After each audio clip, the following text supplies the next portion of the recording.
자, 주일 오후 예배 함께 참여하는 모든 성도들, 또 함께 하시는 모든 우리 온라인으로 함께 하시는 모든 분들에게 주님의 평강이 넘쳐나시기를 간절히 바라겠습니다. 자, 이제 새해가 시작이 되었습니다. 은혜롭게 이 새해를 다 시작하고 계시죠? 네. 우리를 예배로 자리로 불러주신 그 하나님 앞에 모든 영광을 올려드리고 예배함에 힘쓰는 우리 온 교회 공동체가 되길 간절히 바라겠습니다. 자, 2년 전 1월 제가 마지막으로 방글라데시 단기 선교를 다녀왔습니다. 막상 이제 떠나려고 준비하는 그 과정이 이제 진행이 될수록 이 코로나의 영향력이 점점 커져가지고 모두가 긴장하면서 다녀올 수밖에 없었던 그 시기가 생각이 납니다. 그때가 마지막이었습니다. 코로나 때문에 겪은 여러 가지 에피소드가 참 많은데 나중에 또 선교에 관한 이야기를 하게 될 때 함께 나누도록 하겠습니다. 그때만 해도 우리 마음속에 이런 생각이 있었습니다. 따뜻한 봄날이 되면 이 코로나가 다 마무리가 되고 끝날 것이다, 이런 생각을 했죠. 근데 봄이 되니까 가을쯤 되면 아마 이 코로나가 이제 점점 사그라들 것이다, 그런 이야기를 많은 분들이 하셨습니다. 근데 여름이 되니까 어떤 분들이 조금씩 이런 얘기를 합니다. 아마 이 코로나가 2년은 갈 거예요, 이런 얘기를 하셨어요. 근데 그때 제 마음속에 든 생각이 뭐였냐면 설마 그럴 리가, 절대 그래서는 안 된다, 그런 생각을 했거든요. 그런데 지금 2년이 지나고 있습니다. 참 힘들고 어렵습니다. 여러분도 어렵고 또 교회 공동체도 또 함께하는 모든 성도들의 삶도 굉장히 어렵고 힘든 시간들을 좀 보내고 있습니다. 여러분들은 이 코로나가 끝나면 무엇을 하고 싶으십니까? 자, 제가 요새 연습을 하는 것이 하나 있어요. 큰 길가는 어쩔 수 없지만 제가 저희 집으로 올라가는 골목길에 딱 들어서면 마스크를 제가 벗습니다. 그리고 심호흡을 크게 하고 마스크 없이 집까지 가는 연습을 하고 있습니다. 이제 곧 있으면 우리는 마스크를 벗고 사람들을 만나고 함께 모이게 되는 그런 시간을 곧 맞이하게 될 겁니다. 그때를 기대하고 소망하면서 이 어려운 시기들을 잘 극복해 나가는 우리 교회 공동체가 되었으면 좋겠습니다. 그런데 한편에 제 마음속에 코로나가 끝나면이라는 이 질문 속에 정말 근심이 하나 있어요. 그것이 무엇이냐면 과연 이 코로나가 끝난 이후에 우리 교회 공동체, 우리의 예배는 어떤 모습일까? 내 마음속에 하나 근심이 있습니다. 그동안 전화로밖에 소통할 수밖에 없었던 우리 시니어 어르신들은 과연 무탈하게 잘 계시고 계신 것일까? 그분들은 예수 그리스도의 그 복음의 은혜를 붙들고 지금도 강건하게 서 계시는 것일까? 내 마음속에 끊임없이 질문을 하게 됩니다. 다시 한번 우리 교회 공동체가 온 세대가 함께 모여서 여호와 하나님 그 한 분을 전심으로 예배하는 그 예배의 날은 과연 올 것인가? 제 마음속에 기도 제목이자 작은 근심이 하나 있습니다. 여러분, 올해는 주님의 영광을 바라보라라는 그 구호를 시작으로 우리가 올 한 해를 시작을 했습니다. 근데 우리가 바라보아야 하는 그 영광은 무엇인가? 그리고 어떻게 그 영광을 바라볼 수 있을까? 오늘은 이런 이야기를 좀 나누려고 합니다. 이 이야기는 사실은 코로나 시대를 살아가는 성도의 모습, 그리고 이 코로나가 끝난 이후에 그 이후의 삶을 준비하는 어떤 성도의 모습, 그것에 관한 이야기가 되겠습니다. 자, 성도 여러분, 우리가 새해가 되면 여러분 각각 개인마다 하나씩 결심하는 것들이 있죠. 습관적으로 우리가 경험상 결심한 것이 있습니다. 있으시죠? 뭘까요? 네, 성경 읽기입니다. 성경 읽기. 성경 읽기 나오니까 제 눈빛을 이렇게 피하시는 분들이 계신데, 자, 지금도 늦지 않았습니다. 자, 더 밀리면 큰일 납니다. 지금이라도 성경을 펼쳐서 맥체인 순서에 맞춰서 성경을 읽고 그 성경 말씀 속의 은혜를 받는 우리 교회 공동체가 됩시다. 자, 그런데 우리가 성경 읽기 하다 보면 첫 번째 나타나는 위기가 있죠. 뭐죠? 레위기입니다. 그죠? 큰 위기입니다. 이 어려운 말씀이 왜 여기에 쓰여 있는가? 모세는 왜 레위기를 여기에다 기록하고 있을까? 참 고민스러울 때가 종종 있습니다. 그런데 거꾸로 생각을 해보면 과연 모세는 무엇 때문에 이 레위기를 기록했으며 이 레위기를 통해서 이스라엘 백성들이 깨닫고 알아야 할 것은 과연 무엇이었을까? 이렇게 또 질문을 바꿔볼 수 있겠죠. 여러분, 모세가 창세기를 기록한 그 목적은 무엇이었냐면 400년 동안 인간의 종으로 살았던 히브리 백성에게 너희들이 정말로 섬겨야 할 그 참된 주인, 그 하나님이 어떤 분이신가에 대한 설명을 창세기를 통해서 가르쳐주고 있는 겁니다. 너희들이 섬겨야 할 그 하나님은 이 땅을 만드시고 다스리시는 창조주 하나님이시고, 그 하나님께서 우리를 선택해서 백성 삼으셨으며 우리에게 약속된 땅을 허락하여 주셔서 지금 우리는 그 땅을 향해 가야 한다. 이것을 창세기를 통해서 가르쳐주고 있는 것이죠. 그리고 그렇다면 우리의 백성, 하나님의 백성들은 과연 무엇을 해야 하는가? 지금 살고 있는 이 현재 이 삶 속에서, 아니면 예비된 그 땅으로 들어가서 우리는 어떠한 모습으로 어떻게 살아가야 하는가, 하나님의 백성은 무엇을 하며 살아가야 하는가라고 가르쳐주기 위해서 모세오경을 쭉 기록을 하고 있는 겁니다. 그래서 모세오경의 기록들을 잘 살펴보면 하나님의 백성들이 해야 할 것과 하지 말아야 할 것에 대해서 정확하게 가르쳐주고 아주 세세하게 가르쳐주고 있는 것이죠. 그리고 또한 그것을 기록한 목적은 그 가르침을 대대손손 가르쳐 지켜 행하도록 그렇게 말하고 있는 겁니다. 자, 이스라엘 백성들이 이집트에서 탈출을 한 이후에 히브리 백성은 약 2달 동안 광야의 길을 걸어서 시내산에 도착을 했습니다. 그런데 그 시내산에서 약 11개월 5일 동안 머물면서 여호와 하나님께서 모세를 통해서 가르쳐 주신 그 정확한 율법의 규칙들을 그곳에서 모세는 가르치고 깨닫게 했습니다.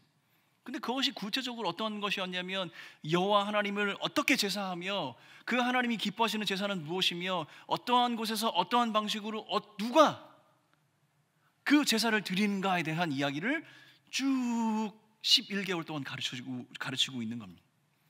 그 출발점이 출애굽기 25장입니다.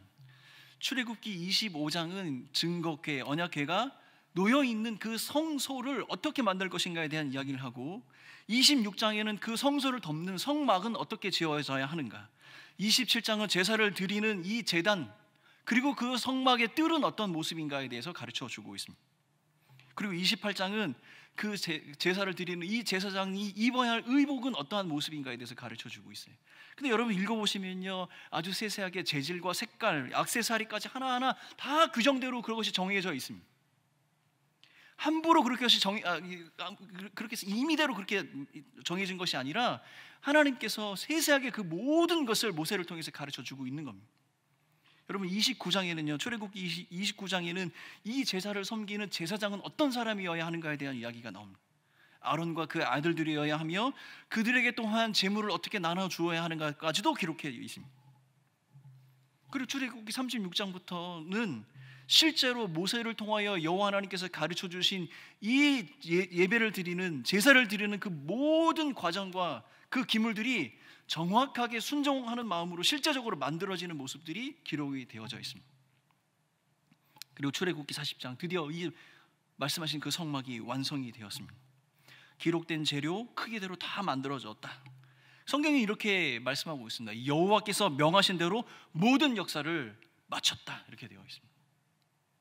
그러자 어떤 현상이 일어난지 아십니까? 그 순간 구름이 그 회막을 덮었습니다. 모세는 그 회막 안에 들어갈 수 없었다라고 기록하고 있습니다. 여러분, 눈이 안 보여서 그곳에 들어갈 수 없었던 것이 아니라 그곳에 임한 여호와의 영광 때문이다라고 성경은 말씀하고 있습니다. 자, 출애굽기 40장 35절 말씀입니다. 우리 한 목소리 같이 읽겠습니다. 출애굽기 40장 35절 시작. 모세가 회막에 들어갈 수 없었으니 이는 구름이 회막 위에 덮었고 여호와의 영광이 성막에 충만함이었더라. 구름으로 덮인 이 성막에 여호와의 영광이 충만하였다라고 기록하고 있습니다. 여러분, 구름으로 덮였다는 그것은 아마도 이스라엘 백성들이 시각적으로 볼 수 있는 어떤 시각적인 어떤 형태를 이야기하겠지요. 여러분, 구름으로 덮였다는 것은 빈틈이 전혀 없는 겁니다. 꽉 차 있는 겁니다. 어느 한순간도 어느 한 곳도 빈 곳이 없이 완벽하게 그 하나님의 영광으로 가득 차 있는 겁니다. 이것을요, 여러분, 여호와의 영광이 이렇게 가득 차 있는 것을 우리는 여호와의 임재하심이라고 이렇게 이야기합니다. 이것이 출애굽기 40장에 기록된 내용입니다. 이어서 이어지는 성경 레위기서 1장부터 7장까지는 이 성막, 여호와의 영광으로 가득 찬 그 성막에서 드려지는 제사의 규정에 대한 이야기를 하나씩 설명해 주고 있습니다. 근데 이 규정은요, 아주 구체적이고 실제적입니다. 심지어는요, 재물을 살 수 없는 가난한 사람이 어떻게 제사를 드려야 하는가에 대한 이야기도 기록되어져 있습니다. 번제와 소제는 어떻게 드리며, 화목제와 속죄제와 속건제는 어떻게 드리며, 위로는 제사장으로부터 아래는 평민에 이르기까지 큰 죄에 대한 속죄야 감사를 드리는 제사, 이 모든 것을 여호와께 드릴 때 어떻게 드려야 하는지 7장까지 내용이 아주 소상하게 가르쳐주고 있는 겁니다. 그리고 8장에서는 이 제사를 집행한 아론과 그의 아들들이 제사장으로 위임받는 위임식이 거행이 되어집니다. 여러분, 제가 출애굽기 25장부터 레위기 지금 8장까지 이야기를 쭉 이야기하고 있습니다. 출애굽기 25장부터 레위기 8장까지는 예배를 드려야 하는 장소가 어떠하며, 그때 사용하는 기구는 어떻게 만들어야 하며, 그때 제사를 드리는 사람은 어떤 복장을 입어야 하며, 그들이 드려야 하는 제사의 종류가 무엇이며, 제물은 어떻게 다루어야 하는지 가르쳐주고 있는 겁니다. 이것이 시내산 아래서 11개월 동안 하나님의 백성으로 준비되어야 할 히브리 백성에게 하나님께서 요구하시는 제사와 예배에 관한 규정이었던 것입니다. 오늘 우리가 레위기 9장 말씀을 읽었습니다. 이 레위기 9장 말씀은 제사장으로 위임을 받은 아론이 드린 첫 번째 제사가 어떻게 진행되어졌으며 그 제사의 결과가 무엇인지 우리에게 가르쳐 주고 있는 겁니다. 출애굽기 25장부터 이 레위기 8장까지의 모든 내용은 바로 이 첫 번째 이 제사를 드리기 위한 준비의 과정인 것이죠. 11개월이라는 시간은 무엇이냐면 이 첫 번째 제사를 어떻게 드려야 하는지에 대한 준비를 하기 위한 시간이었던 겁니다.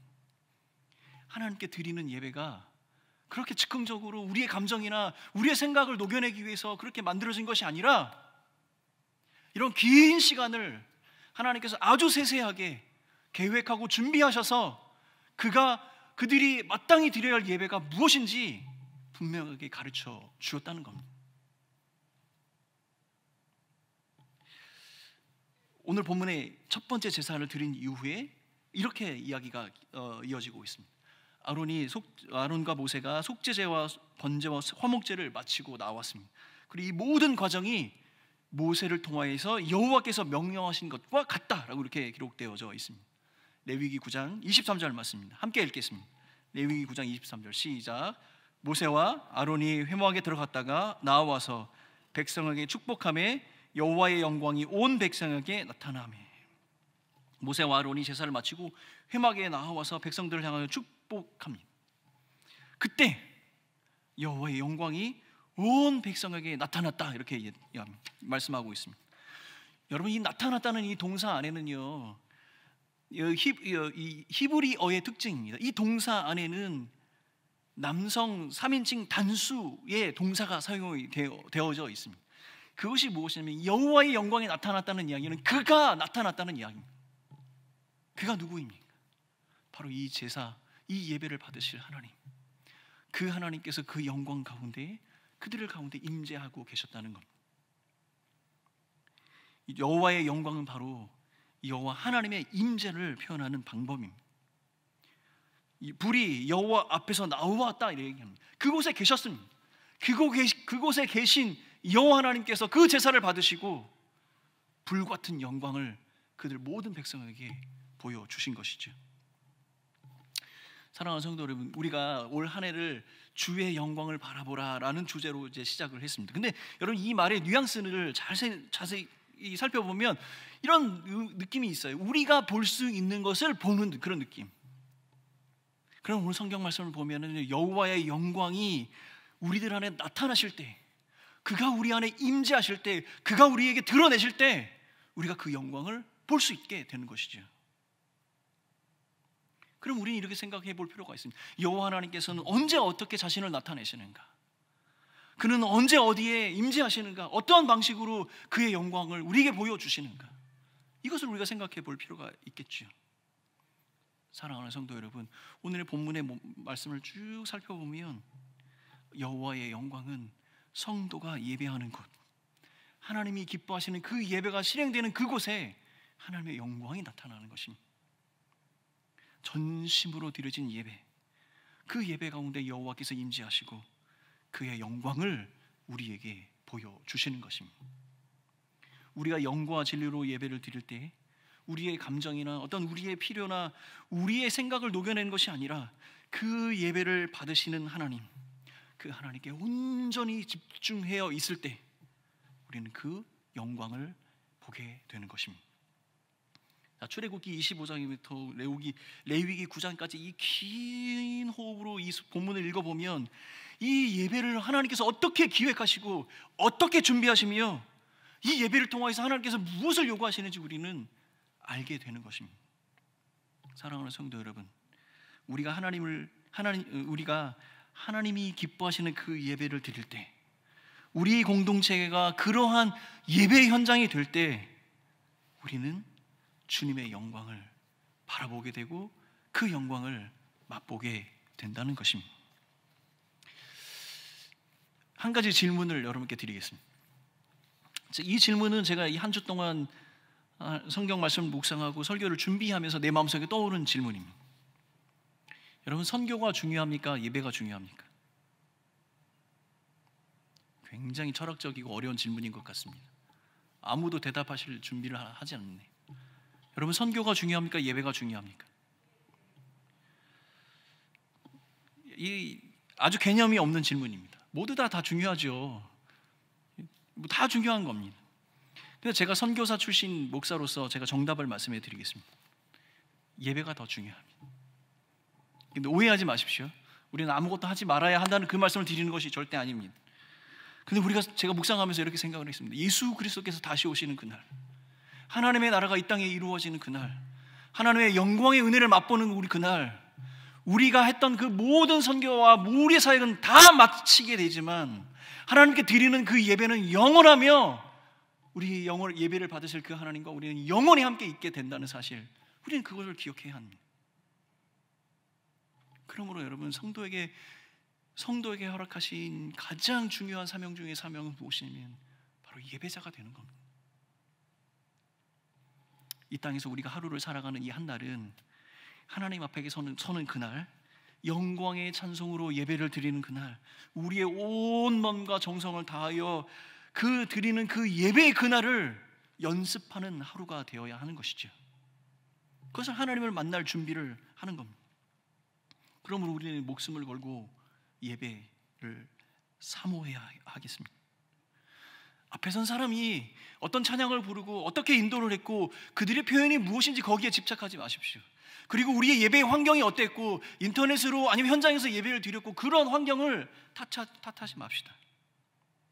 내가 드려야 하는 예배 가운데 과연 우리 하나님께서 드러낼 그 영광은 무엇이며 내가 맛보아야 할 그 영광은 무엇인지 기대하고 소망하는 그 마음으로 예배에 참석하는 우리 모두가 되었으면 좋겠습니다. 많은 사람들이 이렇게 이야기합니다. 코로나가 끝나면 이것도 좋아질 것 같고 이것도 해결될 것 같고 다 그렇게 이야기합니다. 그런데 여러분 그거 아시죠? 코로나가 끝나도 지금 우리가 잘하지 못하는 것은 코로나가 끝나도 잘할 수 없습니다. 지금 우리가 하나님 앞에 영과 진리로 하나님의 영광이 드러나는 하나님의 임재가 경험되어지는 그 예배를 하나님께 목숨 걸고 드리지 않는다면 코로나가 끝나도 우리는 그 예배를 드릴 수가 없게 될 거예요. 사랑하는 성도 여러분, 오늘 한 날을 우리가 살 때 장차 마주하게 될 그 하나님의 영광의 은혜를 사모하는 그 마음으로 예배자로 살아가는 홍성의 교우들이 되시길 예수님의 이름으로 축원합니다. 예배가 살아나야 합니다. 우리의 심령이 예배 가운데 불타야 합니다. 그래야 우리 하나님의 영광을 맛볼 수 있습니다. 그가 우리에게 행하시는 놀라운 일들을 경험할 수 있습니다. 여호와 하나님께 앞에서 불이 나와서 제단의 모든 재물을 살라가셨습니다. 그 영광의 은혜가 우리 안에 살아나려면 예배 가운데 임재하시는 그 하나님의 영광을 맛보아야 하겠습니다. 사랑하는 성도 여러분, 예배를 사모합시다. 그 예배가 살아있는 예배가 되도록 우리의 삶을 하나님께 드리는 성도들이 되시길 예수님의 이름으로 축원합니다. 우리는 신약의 시대를 살아가고 있습니다. 우리에게 주옥 같은 하나님의 축복의 메시지가 있습니다. 우리를 왕 같은 제사장으로 불러주셨다고 얘기했습니다. 그럼 우리는 축복이라고 얘기하고 축복성으로 노래합니다. 제사장의 큰 직무는 예배하는 거입니다. 예배하는 것이 없는 제사장은 그 제사장의 역할을 감당하는 것이 아니지요.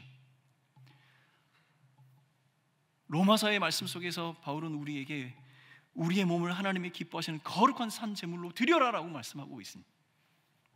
사랑하는 성도 여러분, 예배함이 없는 성도는 구원의 은혜를 알지 못하는 것이고, 우리의 삶이 예배로 드려지지 않는다면 우리는 그의 영광을 바라볼 수 없게 되는 것입니다. 사랑하는 성도 여러분, 2022년 우리는 이 예배에 목숨을 걸고 이 예배를 통하여서 우리가 고대하고 우리가 마주하길 원하는 그 여호와의 하나님의 영광의 은혜를 맛보는 성도들이 되시길 예수님의 이름으로 축원합니다.